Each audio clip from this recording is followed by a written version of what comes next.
Assalamualaikum. Perkenalkan, teman, bertemu dengan saya Trusti Dewi Kartika, siswi di Klatsar CPNS Kementerian Pertahanan golongan 2, gelombang 4, kelompok 1, nomor absen 30.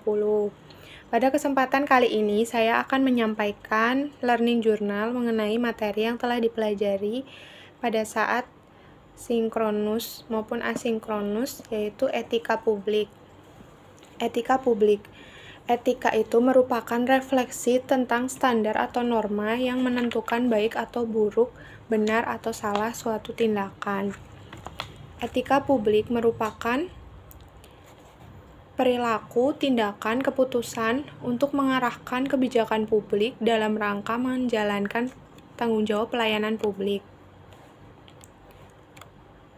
Dan kode etik merupakan peraturan yang mengatur tingkah laku dalam suatu kelompok, kursus, sudut pandangnya hanya ditujukan pada hal-hal prinsip dalam bentuk ketentuan-ketentuan tertulis. Dari pengertian etika maupun etika publik, sekarang kita dapat memasuki profesi kita adanya kode etik profesi yang masih berhubungan dengan etika publik. Sebenarnya apa sih kode etik profesi itu? Kode etik profesi merupakan peraturan yang mengatur tingkah laku dalam suatu kelompok kursus.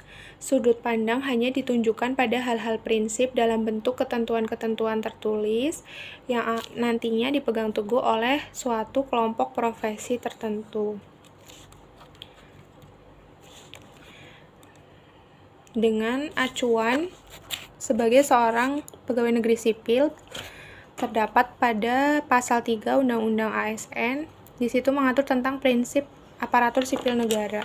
Memuat 7 item antara lain nilai dasar, kode etik dan kode perilaku, komitmen, integritas moral, tanggung jawab pada pelayanan publik, kompetensi yang diperlukan sesuai bidang tugas, kualifikasi akademik, jaminan perlindungan hukum dalam melaksanakan tugas, hingga profesionalitas jabatan. Dan selain itu, seorang pegawai negeri sipil juga memegang nilai-nilai dasar etika publik yang tercantum dalam Undang-Undang ASN. Memuat 15 nilai, salah satunya yaitu memegang teguh ideologi Pancasila, setia dan mempertahankan Undang-Undang Dasar 1945, mengabdi kepada negara dan rakyat Indonesia, menjalankan tugas secara profesional dan tidak berpihak, membuat keputusan berdasarkan prinsip menciptakan lingkungan kerja yang non-diskriminatif, memelihara dan menjunjung tinggi standar etika luhur, serta mempertanggungjawabkan tindakan dan kinerjanya kepada publik. Selain itu, juga memiliki kemampuan dalam melaksanakan kebijakan dan program pemerintah, memberikan layanan kepada publik secara jujur, tanggap, cepat, tepat, akurat, berdaya guna, berhasil guna, dan santun. Mengutamakan kepemimpinan berkualitas tinggi, menghargai komunikasi, konsultasi, dan kerjasama, mengutamakan pencapaian hasil dan mendorong kinerja pegawai. Selain itu juga mendorong kesetaraan dalam pekerjaan, meningkatkan efektivitas sistem pemerintahan yang demokratis sebagai perangkat sistem karir. Kemudian, kode etik dan kode perilaku seorang ASN tercantum dalam undang-undang juga terdapat dalam pasal 5. Etika publik memiliki 3 ruang dimensi yang menjadi tolak ukur kualitas pelayanan seorang pegawai negeri sipil. Antara lain, dimensi kualitas pelayanan publik, dimensi modalitas, dan dimensi tindakan integritas publik. Dimensi kualitas pelayanan publik di sini lebih menekankan adanya moral dalam etika publik yang menuntut lebih dari kompetensi teknis karena harus mampu mengidentifikasi masalah-masalah dan konsep etika yang khas dalam pelayanan publik. Dimensi modalitas itu memuat 3 unsur, akuntabel, transparan, dan netral. Akuntabel itu kriterianya organisasi tersebut mampu mempertanggungjawabkan apa yang telah dilakukan dengan memberikan informasi yang relevan atau laporan terbuka terhadap pihak luar. Netral artinya bebas dari pengaruh partai politik manapun. Dan integritas publik di sini dimaksudkan sesuai dengan nilai, standar, dan aturan moral yang diterima oleh masyarakat. 8. Area perubahan reformasi birokrasi meliputi manajemen perubahan, penataan peraturan perundang-undangan, penataan dan penguatan organisasi, penataan tata laksana, penataan sistem manajemen SDM, penguatan akuntabilitas, penguatan wawasan, dan peningkatan pelayanan publik. Apa sih bentuk-bentuk kode etik dan implikasinya? Di sini kita mempelajari item tentang kekuasaan atau legitimasi yang berhubungan dengan implikasi-implikasi dari kode etik itu sendiri. Legitimasi itu merupakan kata yang berasal dari huruf lex. Dalam kata lex ini artinya hukum. Jadi legitimasi yaitu kewenangan atau keabsahan. Penggunaan legitimasi ini ada 3 item. Legitimasi kekuasaan. Di sini dimaksudkan yaitu legitimasi di mana masyarakatnya tunduk pada kerajaan raja-raja.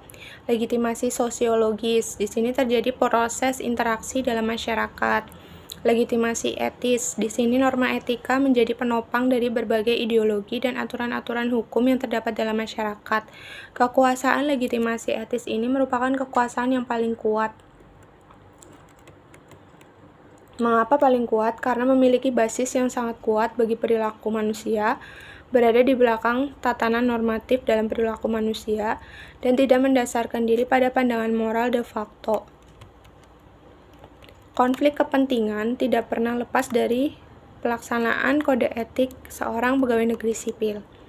Konflik kepentingan ini dapat mengakibatkan penyalahgunaan kekuasaan, pengerahan sumber daya publik yang kurang optimal, dan peningkatan kesejahteraan rakyat yang terabaikan.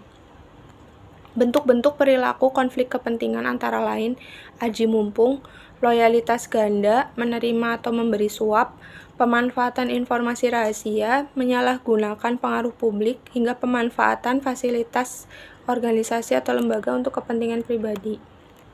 Beberapa tindakan yang harus dihindari yang termasuk dalam kategori konflik kepentingan yaitu ikut serta dalam transaksi bisnis pribadi, membicarakan masa depan peluang kerja di luar instansi saat ia berada dalam tugas sebagai pejabat pemerintahan, menerima segala bentuk hadiah dari pihak swasta pada saat ia melaksanakan transaksi untuk kepentingan kedinasan, membocorkan informasi komersial atau ekonomis yang bersifat rahasia pada pihak-pihak yang tidak berhak, serta terlalu erat berurusan dengan orang-orang di luar instansi pemerintah yang dalam menjalankan bisnis pokoknya bergantung pada izin pemerintah.